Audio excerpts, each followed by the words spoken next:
qo'l oyoqlaringizdagi og'riqni oddiy charchoq deb o'ylamang. Bu tanangiz berayotgan jiddiy signal bo'lishi ham mumkin. Poliartrit, bo'g'im kasalligi bu faqat og'riq emas. Bu harakatning cheklanishi, bu har kuni ertalab uyg'onishdagi qiyinchilik, bu hayot sifatining sekin-asta pasayishi.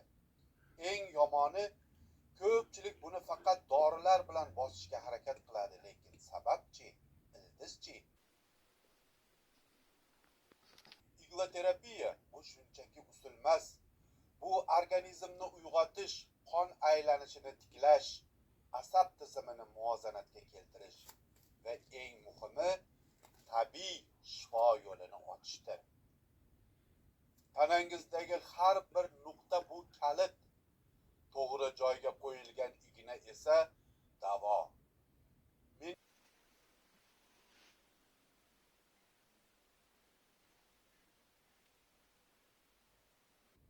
Mening amaliyotimda ko'plab bemorlar og'riqsiz yurishni qayta his qilgan, qo'llarini erkin harakat qildirgan va eng muhimi hayotdan yana lazzat olgan. Siz ham o'z tanangizni eshiting, og'riqni yashirmang, uni tushuning.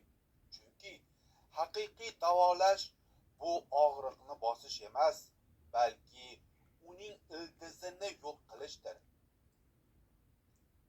Agar sizga bu mavzu qiziq bo'lsa, like bosing, kanalga obuna bo'ling va esingizda bo'lsin, inson yursa yashaydi, chunki hayot bu harakat.